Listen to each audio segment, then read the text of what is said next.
Class 11 accounts के लिए नया चैप्टर शुरू करेंगे, accounting of goods and services tax, जिसको जीएसटी भी बोलते हैं। इस वीडियो में आप सीखोगे जीएसटी का मीनिंग, इनपुट जीएसटी क्या होता है, आउटपुट जीएसटी क्या होता है, सीजीएसटी, एसजीएसटी, आईजीएसटी, ये वाली टर्म्स का मतलब क्या है। उसके अलावा हम इम्पॉर्टेंट पॉइंट्स करेंगे जीएसटी के और कुछ क्वेश्चंस भी करेंगे, जिससे आपका बिल्कुल बेसिक कॉन्सेप्ट इसका क्लियर हो जाएगा। बाकी आने वाले दिनों में हम इसके जीएसटी के क्वेश्चंस करने वाले हैं सेपरेट वीडियोस में, जिससे आपको ये सारे पॉइंट्स अच्छे से लर्न भी हो जाएंगे और आप इनको अच्छे से इसके बेसिस पे आप क्वेश्चन कर भी पाओगे। तो शुरू करते हैं। सबसे पहले गुड्स एंड सर्विसेज टैक्स यानी जीएसटी एक कॉम्प्रिहेंसिव इनडायरेक्ट टैक्स है। पहले गुड्स के ऊपर बहुत सारे टैक्स लगाए जाते थे, गुड्स एंड सर्विसेज की सप्लाई के ऊपर।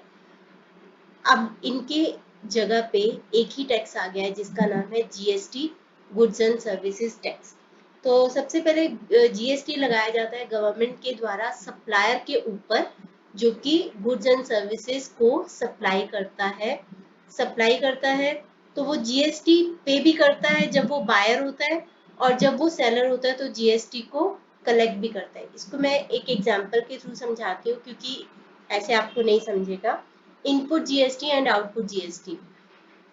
फॉर एग्जाम्पल, इनपुट जीएसटी क्या होता है? When GST is paid by a buyer to a supplier. इसको एक एग्जाम्पल के थ्रू समझते हैं। सपोज बी है, बी गुड्स को परचेज भी कर रहा है और बी गुड्स को सेल भी कर रहा है। सेम गुड्स को परचेज कर रहा है, उनको सेल कर रहा है। ऐसे उसका ट्रेडिंग का बिजनेस है, जिसमें वो गुड्स को कम पे खरीद के उसको ज्यादा पे रीसेल कर देता है। तो बी जिससे भी गुड्स खरीद रहा है, तो उस वक्त पे वो जो जीएसटी पे करता है उसको बोलते हैं इनपुट जीएसटी। अभी मैं सीजीएसटी एसजीएसटी यहाँ पे नहीं लगा रही हूँ, सिंप्लिसिटी के लिए, कि आपको बेस समझ में आ जाए। तो वो इनपुट जीएसटी पे करेगा। मान लीजिए कि बी 8,000 रुपीज के गुड्स खरीद रहा है, ठीक है। और सिंप्लिसिटी के लिए हम समझ लेते हैं कि जीएसटी का जो रेट है वो है 10%। तो क्योंकि बी 8,000 के गुड्स खरीद रहा है, तो उसके ऊपर 10% के हिसाब से 800 रुपए का जीएसटी वो पे कर रहा है, जिसको कि बोलते हैं इनपुट जीएसटी। अब बी किसी को उन्हीं गुड्स को बेच रहा है। मान लो कि वो 10,000 का के रेट पे उन्हीं गुड्स को बेच रहा है, क्योंकि वो कम पे खरीद के ज्यादा पे बेचता है। तो 10% के हिसाब से वो इसके ऊपर जीएसटी को कलेक्ट भी करेगा। यहाँ पे वो जीएसटी को पे करेगा और यहाँ पे वो जीएसटी को कलेक्ट करेगा। तो 10,000 के ऊपर 10% से 1,000 रुपीज का वो जीएसटी कलेक्ट करेगा। अब देखो, जो भी जीएसटी पे किया जा रहा है, जो भी कलेक्ट किया जा रहा है, वो जाएगा किधर? वो अल्टीमेटली गवर्नमेंट के पास जाने वाला है। तो जो भी बी ये 1,000 रुपीज कलेक्ट कर रहा है, इसको किसको देने हैं? उसको गवर्नमेंट को देने हैं। लेकिन ऑलरेडी वो 800 रुपीज दे चुका है। अपने सप्लायर को उसने दिए होंगे। मान लो उसका सप्लायर का नाम था ए, तो अपने सप्लायर को उसने दिए होंगे, यानी कि ए इस केस में जीएसटी कलेक्ट कर रहा है, तो ए भी किसको देने वाला है? उसको, गवर्नमेंट को। लेकिन बी जो 800 रुपए ऑलरेडी दे चुका है, 1,000 रुपीज अभी क्यों दे?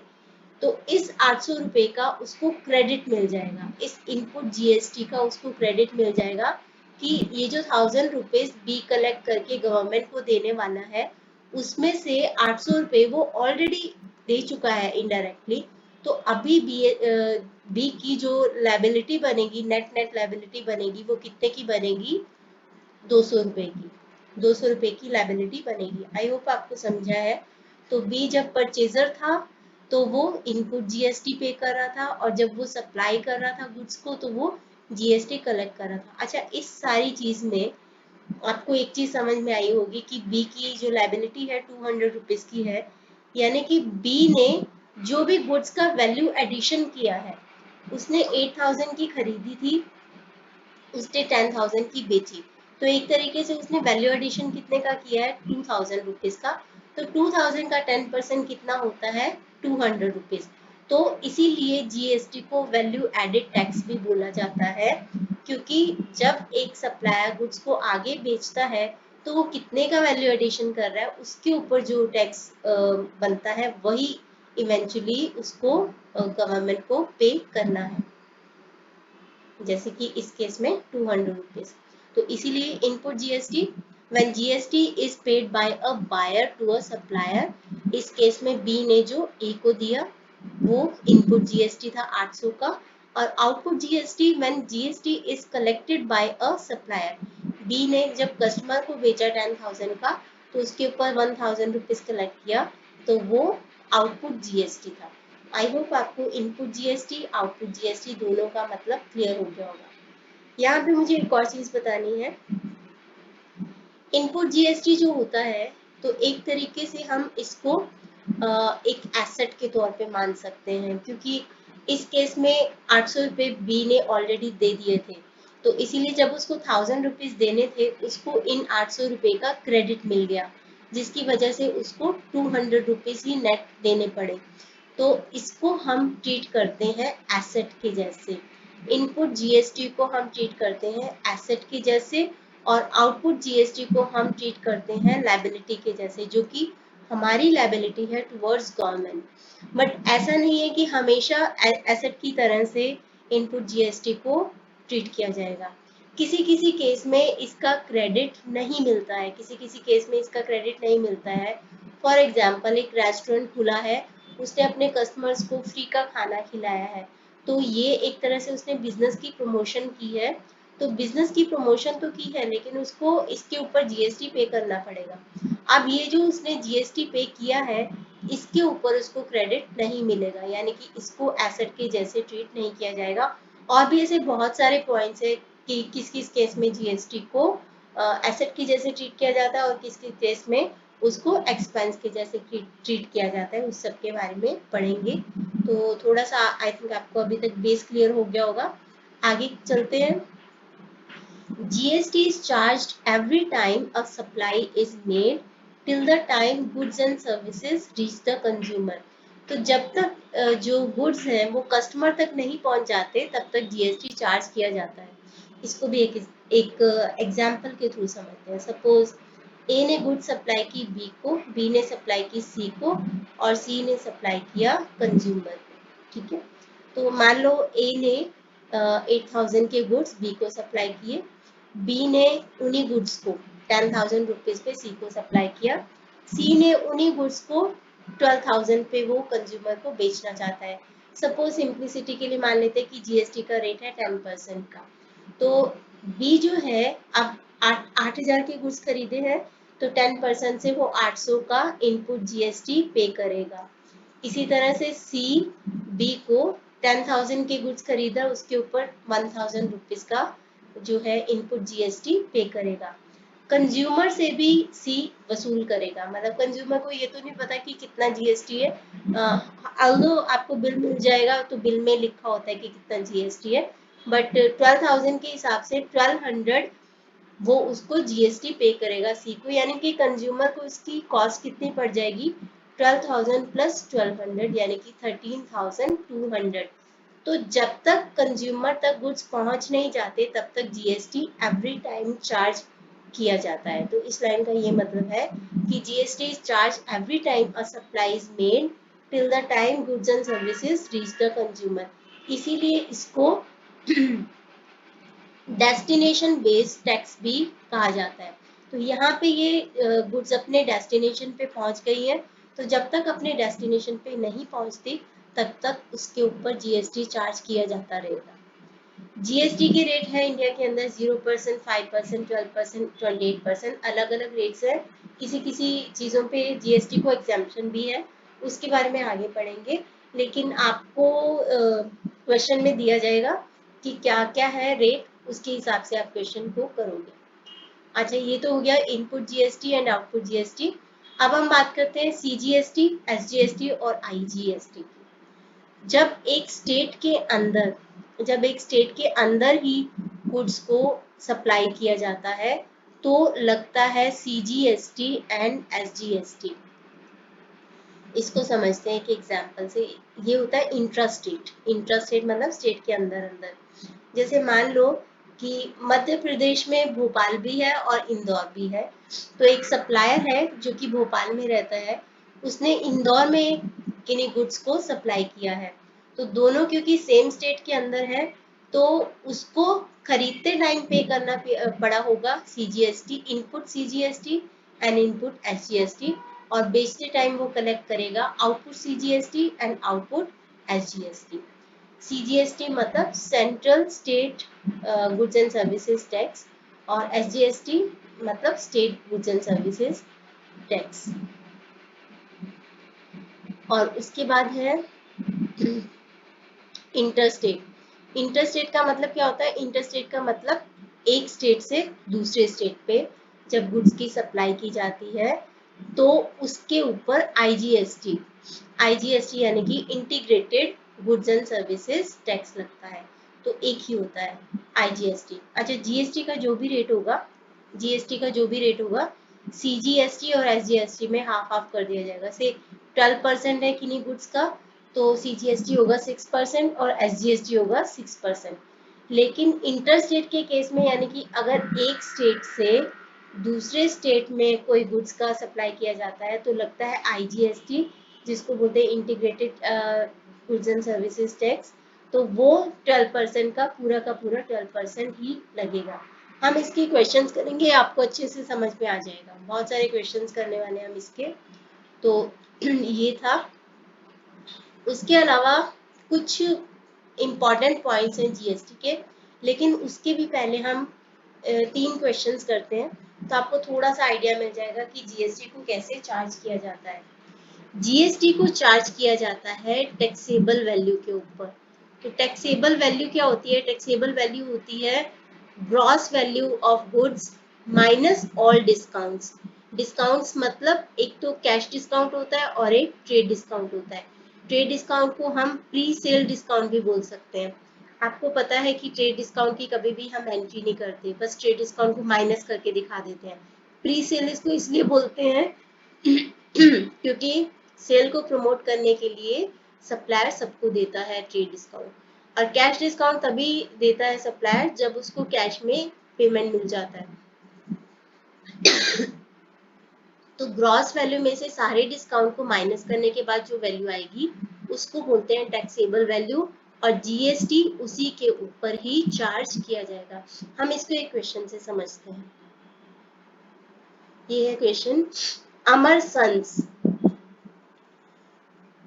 Delhi sold goods to Atul Brothers Delhi, मतलब सेम दिल्ली से दिल्ली में चीजों को सप्लाई किया जा रहा है। लिस्ट प्राइस है 20,000, तो लिस्ट प्राइस है 20,000 लेस 10% ट्रेड डिस्काउंट। तो लिस्ट प्राइस या कैटलॉग प्राइस है 20,000, तो उसके ऊपर ट्रेड डिस्काउंट है 10% का। Rate of CGST and SGST 6% each, तो 6%। Invoice prepared by Amar Sons will be as follows. Invoice कौन प्रिपेयर करता है? जो कि सप्लायर सेलर होता है गुड्स का, वो प्रिपेयर करता है। तो उसने इनवॉइस के अंदर क्या होता है? चीजों की डिस्क्रिप्शन होती है, उनकी क्वांटिटी, उनका प्राइस होता है, और उसकी नेट अमाउंट पेबल होती है जो कि उसका परचेजर उनको देगा। तो इनवॉइस के अंदर लिस्ट प्राइस लिखा 20,000, 20,000 का 10% होता है ट्रेड डिस्काउंट 2,000, तो 2,000 माइनस करके आ गया हमारे पास 18,000। कैश डिस्काउंट इस क्वेश्चन में दे नहीं रखा, नहीं तो उसको भी माइनस करते। अब यही हमारी टैक्सेबल वैल्यू हो जाएगी 18,000। तो 18,000 का 6% हम निकालेंगे सीजीएसटी, और एसजीएसटी भी 6% से निकालेंगे। तो ये दोनों को ऐड कर देंगे। ये जो अमाउंट आया 20,160, ये टोटल अमाउंट है जो कि अमर सन्स अपने बायर से चार्ज करेगा इंक्लूडिंग जीएसटी। अब याद रखो इसके अंदर जीएसटी है, तो कितना जीएसटी उसने कलेक्ट किया है? 2160। और अमर एंड सन्स के लिए ये क्या है? Output, output CGST and output SGST है। और जो भी उस पर्सन का नाम है अतुल ब्रदर्स, अतुल ब्रदर्स के लिए ये क्या है? अतुल ब्रदर्स के लिए ये इनपुट सीजीएसटी एंड एसजीएसटी है। अगला है Hari and company Delhi sold goods to Anil and company Delhi of list price 1 lakh. तो दिल्ली की चीज दिल्ली के अंदर ही है, तो मतलब सीजीएसटी एसजीएसटी दोनों लग जाएंगे। तो 1 लाख उसका लिस्ट प्राइस है, लेस ट्रेड डिस्काउंट है 20%, और इस बार कैश डिस्काउंट भी है 2% का। अनिल एंड कंपनी जो कि बायर है, तो हरी एंड कंपनी ने चीजें बेची हैं अनिल एंड कंपनी को। तो Anil and Company paid the amount at the time of sale, पूरी की पूरी अमाउंट दे दी, तो इसलिए उसको पूरे के पूरे अमाउंट के ऊपर 2% का कैश डिस्काउंट मिल गया। तो rate of CGST and SGST 6% each. सबसे पहले तो 1 लाख उनका लिस्ट प्राइस है, तो आप लिखोगे list price is 1 lakh. Trade discount है 20%, तो 1 लाख का 20% यानी कि 20,000 माइनस करके आ जाएगा 80,000। अभी भी हमें कैश डिस्काउंट को भी माइनस करना है, तो क्योंकि पूरी की पूरी अमाउंट उसने दे दी है, अनिल ने पूरी की पूरी अमाउंट दे दी 80,000, तो पूरी की पूरी अमाउंट के ऊपर 2% से उसको कैश डिस्काउंट मिल जाएगा। तो 80,000 के ऊपर कैश डिस्काउंट मिलेगा 1600 का, तो अनिल को नेट अमाउंट पेबल बन रहा है, टैक्सेबल वैल्यू बन रही है 78,400, जिसका 6% सीजीएसटी और एसजीएसटी कैलकुलेट करके ऐड कर दिया जाएगा। लेकिन ये चार्ज किससे किया जाएगा? अनिल से। तो अनिल के लिए क्या है? Input CGST and output CGST, और हरि के लिए ये क्या है? Output CGST and output SGST. अच्छा, मान लो ये 80,000 है, 80,000 में से अनिल जो है सिर्फ 40,000 ही देता, 40,000 ही देता, तो कैश डिस्काउंट आपको पता है उतनी ही अमाउंट पे मिलता है जितनी की पेमेंट की जाती है। तो 40,000 का 2% हो जाता है 800, तो इस 80,000 में से माइनस कर देते हम 800, तो बाकी बचता 79,200। इसका हम 6% से सीजीएसटी और एसजीएसटी इसके ऊपर ऐड करके वो अमाउंट निकाल लेते जो कि इनवॉइस की वैल्यू होती। तो आई होप आपको ये समझा होगा।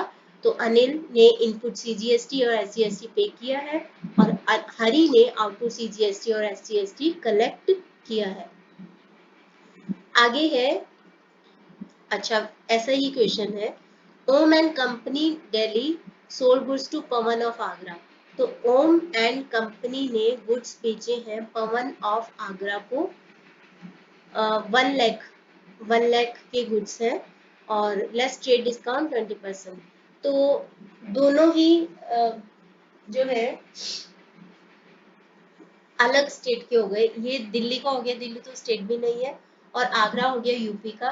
तो इसका मतलब इसके ऊपर क्या लगेगा? आईजीएसटी, आईजीएसटी लगेगा। तो cash discount is 2%, trade discount है 20%, और cash discount is 2% on the amount paid. सबसे पहले तो 1 लाख में से 1 लाख का 20% ट्रेड डिस्काउंट माइनस कर देंगे, बाकी आ गया 80,000। 80,000 हमारी सेल वैल्यू हो गई। अब क्योंकि पवन ने इस 80,000 में से 50,000 ही दिए हैं, तो इसी 50,000 का कैश डिस्काउंट जो कि 2% है, 2% उसको मिलेगा, यानी कि 1,000 का उसको बेनिफिट मिलेगा। तो इस कैश डिस्काउंट को भी माइनस कर दो, तो ये आ गया 79,000। 79,000 का 12% आईजीएसटी कैलकुलेट करके टोटल इनवॉइस वैल्यू कैलकुलेट की जाएगी। तो क्या समझ में आया कि टैक्सेबल वैल्यू पे जीएसटी लगता है, और टैक्सेबल वैल्यू कैसे कैलकुलेट करेंगे? ग्रॉस वैल्यू में से ट्रेड डिस्काउंट माइनस कर दो, और अगर कैश डिस्काउंट है तो उसको भी माइनस कर दो, जितनी पेमेंट की है उसके हिसाब से निकाल के माइनस कर दो, तो जो आएगी वैल्यू वो होगी टैक्सेबल वैल्यू, उसके ऊपर आईजीएसटी या फिर सीजीएसटी और एसजीएसटी पे किया जाएगा। अब हम नेक्स्ट वीडियो से इसकी क्वेश्चन स्टार्ट करेंगे, आपको अच्छे से समझ में आ जाएगा, आपको ये सारी इंपॉर्टेंट पॉइंट्स भी लर्न हो जाएंगे। लेकिन शुरू करने के पहले मैं चाहती हूँ कि एक बार मैं इनको आपको बता दूं कि क्या क्या पॉइंट्स हैं, इंपॉर्टेंट पॉइंट्स ऑफ जीएसटी। तो जीएसटी चार्ज किया जाता है by the registered tax payer, मतलब जो सप्लायर है he should be a registered tax payer. अगर वो रजिस्टर्ड टैक्स पेयर नहीं है अकॉर्डिंग टू गवर्नमेंट, तो उसको जीएसटी कलेक्ट करने का भी कोई हक नहीं है, वो सीधा गवर्नमेंट को जाएगा बायर के द्वारा, यानी कि सप्लायर उसको कलेक्ट नहीं करेगा। तो रजिस्टर्ड टैक्स पेयर होना चाहिए सप्लायर को टू कलेक्ट जीएसटी। उसके बाद है टैक्सेबल वैल्यू के ऊपर जीएसटी कलेक्ट किया जाता है, और टैक्सेबल वैल्यू मतलब gross value minus all discounts. आगे है, अगर इंट्रा स्टेट है, इंट्रा स्टेट मतलब विद इन द स्टेट है, एक ही स्टेट के अंदर सप्लायर भी है परचेजर भी है, तो सीजीएसटी एसजीएसटी को चार्ज किया जाएगा, जितना भी जीएसटी है उसका हाफ हाफ। और अगर इंटर स्टेट है, मतलब एक स्टेट से दूसरे स्टेट पे जा रही है चीज, तो उसके ऊपर सिर्फ आईजीएसटी जो कि इंटीग्रेटेड जीएसटी होता है उसको चार्ज किया जाएगा। इनपुट जीएसटी एसेट का काम करता है अगर उसको यूज किया जाए सेट ऑफ करने के लिए अगेंस्ट आउटपुट आईजीएसटी। इस लाइन का मतलब क्या है? वैसे तो क्वेश्चन में आपको समझ में आएगा, लेकिन मैंने जो एग्जांपल दिया था कि बी जो है 8000 के गुड्स खरीद रहा है और उन्हीं गुड्स को 10,000 पे बेच रहा है, तो 8000 के ऊपर अगर वो 800 रुपीज पे कर रहा है और 1000 रुपीज कलेक्ट कर रहा है, तो ये अल्टीमेटली किसके पास जाता है? जीएसटी जाता है गवर्नमेंट के पास। तो बी की रिस्पॉन्सिबिलिटी है कि 1000 गवर्नमेंट को दे दे, लेकिन क्योंकि 800 वो ऑलरेडी दे चुका है तो उसकी नेट लायबिलिटी बनेगी अभी 200। इसी का मतलब है कि input GST can be used to set off against output GST. जैसे इस 800 को यूज किया जा सकता है to set off against 1000 rupees. But हर केस में ऐसा नहीं होता कि इनपुट जीएसटी का क्रेडिट मिलता हो, वो हम पढ़ेंगे बाद में। तो इसीलिए आउटपुट जीएसटी को लायबिलिटी माना जाता है सेलर के लिए और इनपुट जीएसटी को एसेट ज्यादातर केसेस में। अब आगे है, जैसे कि मैंने अभी बताया कि जीएसटी हर केस में एसेट नहीं होता, कुछ कुछ केसेस में जीएसटी पे तो करना पड़ता है लेकिन वो एसेट नहीं होता है, वो एक एक्सपेंस ही बन जाता है। मतलब आपको पे तो करना पड़ गया है लेकिन उसके ऊपर आपको क्रेडिट नहीं मिलेगा।